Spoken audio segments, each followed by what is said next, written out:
బాగా ఉన్నారు, కింద లెవెల్లో బాగా లేరు అనేది ఏం లేదు. 1-2 రోజుల్లో ఏమైనా ఇబ్బందులు ఉంటే అన్ని సర్దుకుంటాయి సార్. Okay, right. సురేష్,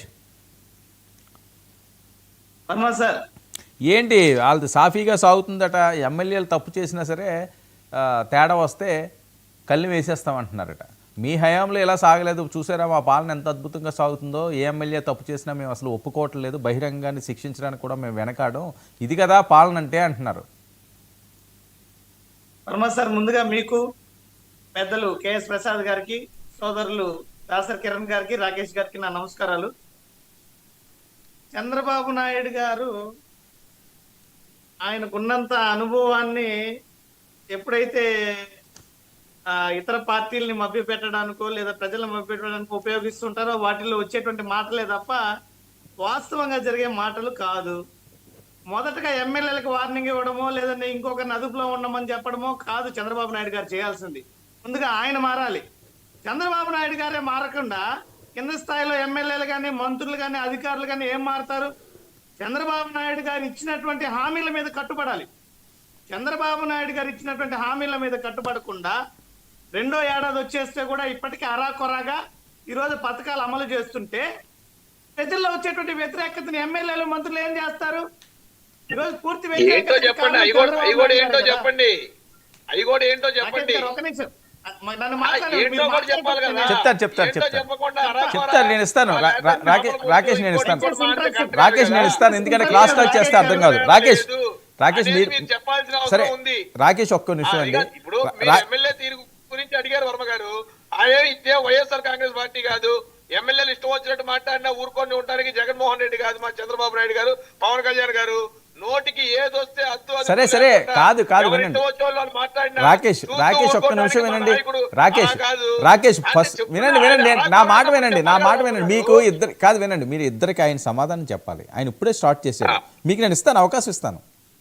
చెప్పనండి వెయిట్ చేస్తాను. ఓకే, ఇదే వచ్చేసి సోదరులారా, నా అభిప్రాయాన్ని చెప్పండి, తర్వాత మీ అభిప్రాయాలు చెప్పండి. మీకు ఏదైనా అబ్జెక్షన్ ఉంటే చెప్పండి. మధ్యలో క్రాస్ టాక్ చేసి ఇప్పుడు నా అభిప్రాయం ప్రజల్లోకి వెళ్ళదు, మీ అభిప్రాయం వెళ్ళదు, దీనివల్ల ఉపయోగం ఉండదు. ప్రజలు నిర్ణయిస్తారు ఎవరిది ఏంటని. ఈరోజు చంద్రబాబు నాయుడు గారు చెప్పారు వర్మ సార్ ఏమని, గత 2019 నుంచి 24 వరకు ఎవరైనా సంతోషంగా ఉన్నారా, ఎవరి కళ్ళల్లో ఉన్న నవ్వు కనబడిందా అని. ఒక చంద్రబాబు నాయుడు గారికి తప్ప మిగతా రాష్ట్రంలో అందరూ నవ్వారు 19 నుంచి 24 వరకు. పాపం ఆయన ఒక్కడే నవ్వంది. అది గుర్తుపెట్టుకోవాలి చంద్రబాబు నాయుడు గారు.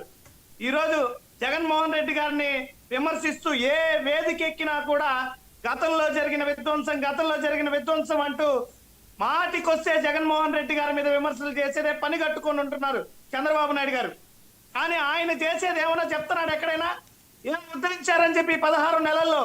ఈ రోజు జగన్మోహన్ రెడ్డి గారు 5 ఏళ్లలో చేసిన అప్పుని 50% దాటిపోయారు. ఇది విధ్వంసం కాదా? ఇచ్చిన హామీలు మొదటి ఏడాది ఎగ్గొట్టారు. ఇది విధ్వంసం కాదా? మోసం కాదా? ఈ రోజు ఆటో సోదరులకు ఇచ్చినటువంటి పథకం ఏంటి? ఆయన చెప్పింది ఏంటి ఎన్నికల మేనిఫెస్టోలో? బ్యాడ్జ్ కలిగినటువంటి లారీ డ్రైవర్లకి, టిప్పర్ డ్రైవర్లకి ఈ పథకాన్ని ఇస్తానని చెప్పి ఈరోజు మొండి చేయి చూపించడం మోసం కాదా? దుర్మార్గం కాదా? మేము 5 సంవత్సరాలు కూడా ఈ డ్రైవర్లందరికీ కూడా ఈ పథకాన్ని వర్తింపజేశాం. జగన్మోహన్ రెడ్డి గారి హయాంలో 2,30,000 మందితో ప్రారంభమైనటువంటి పథకం 2,75,000కు చేరి 5 ఏళ్లలో కూడా ప్రతి ఏడాది ఇచ్చాం. మరి చంద్రబాబు నాయుడు గారు మొదటి ఏడాది టోకరా, ఈ అరాకొరగా ఇప్పుడు ఇచ్చారు. కొత్తగా ఏం పెరిగింది? లారీ డ్రైవర్లు ఎక్కడ, టిప్పర్ డ్రైవర్లు ఎక్కడ? ఎందుకు వాళ్ళకి ఇవ్వటం లేదు? ఇది మోసం కాదా? ఇది విధ్వంసం కాదా? మరోవైపు లిక్కర్ గురించి మాట్లాడుతున్నారు. జగన్మోహన్ రెడ్డి గారు ఆడబిడ్డల పుస్తలు భద్రంగా ఉండాలని చెప్పి క్రమేపీగా రేట్లు పెంచుకుంటూ మద్యం అందుబాటులో ఉండడాన్ని తగ్గించి తీసుకొస్తే ఈరోజు వీళ్ళు ఫేక్ ఫ్యాక్టరీలు పెట్టి నాసిరకం మద్యాలు, కల్తీ మద్యాలు తయారు చేస్తుంటే ఇది రాష్ట్ర విధ్వంసం కాదా? ఆడపడుచులకు అన్యాయం కాదా? ప్రజల ప్రాణాలతో చెలగాటం కాదా? మళ్ళీ ఏ వేదిక ఎక్కినా విధ్వంసం అని మాట్లాడతాడు ఆయన. ఇదేమన్నా పద్ధతే? ఆయనకి చేతనైతే ఏం చేయగలుగుతారో చేసి చూపించాలి. ఇప్పటి వరకు అప్పుల్లో రాష్ట్రాన్ని ముందుకు తీసుకెళ్లిపోతున్నారు. ఏ వర్గాన్ని చూసినా విద్య, వైద్యం. సో కాదు సురేష్, కూటమి ఏం చేయటం లేదు అంతేనా? పూర్తిగా విధ్వంసం చేసేసారు ఆంధ్రప్రదేశ్ ని, అదే మీ ఫీలింగ్? పూర్తిగా విఫలమైనటువంటి పరిస్థితి ఈరోజు స్పష్టంగా కనిపిస్తోంది సార్. మీరు చూడండి, అప్పుల్లో కూడా ఏ నిరుద్యోగిని అడిగినా, ఏ మహిళను అడిగినా, ఏ విద్యార్థిని అడిగినా, ఏ రైతన్నని అడిగినా ఈ రోజు ఈ కూటమి ప్రభుత్వం వలన ఎంత బాధపడుతున్నారో కన్నీళ్లతో వెలబోస్తున్నారు. వాళ్ళ బాధ ఎక్కడుంది? వీళ్ళు ఓకే. ఏ పథకానికి న్యాయం చేస్తున్నారు? ఒకటి స్పష్టంగా చెప్పమని చెప్పండి చూద్దాం. ఏ పథకానికి వీళ్ళు తూట్లు పడవకుండా అమలు చేస్తారు చెప్పమనండి. ఓకే. ఉందా? పథకాల గురించి మాట్లాడే ధైర్యం వీళ్ళకుందా? జగన్మోహన్ రెడ్డి గారి గురించి చెప్పారు.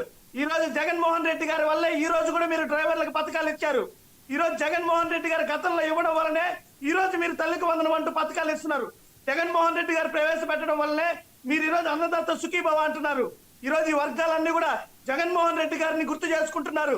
ఆయన దయతో ఆయన ప్రవేశపెట్టిన పథకాల వల్లే ఈ రోజు చంద్రబాబు నాయుడు గారు కూడా ఈ పథకాలను తీసుకురావాల్సి వచ్చిందని ప్రజలందరికీ తెలుసు. ఏ నాయకుడు ప్రజల కోసం పనిచేశాడని. ఓకే. వీళ్ళు వేదికల మీద ఎక్కి ఏదో మాటలు మాట్లాడితే ప్రజలు నమ్మరు. Right right. ఓకే. ఈ రోజు ప్రతి పథకం కూడా ఈ రోజు వీళ్ళకి భయపడన్నా ఇస్తున్నారంటే కారణం జగన్మోహన్ రెడ్డి గారు. ఓకే. ఇది ప్రజలందరూ కూడా గుర్తించారు. ఓకే. ప్రసాద్ గారు ఏంటి ఎమ్మెల్యేలకు ఫుల్ వార్నింగ్లు ఇస్తున్నారట? పవన్ కళ్యాణ్ గారు ఆల్రెడీ ఈరోజు మీటింగ్ కూడా పెట్టారు అని చెప్పి. ముందుగా 99 టీవీ ప్రేక్షకులకు నమస్కారం, అలాగే ప్యానల్లో మిత్రులకి మీకు కూడా నమస్తే సార్. నేను ఒకటి మాత్రం చెప్పగలను, ఇన్ఛార్జి మంత్రులను కూడా ఖాతరు చేయని ఎమ్మెల్యేలు, ఇది వాస్తవం.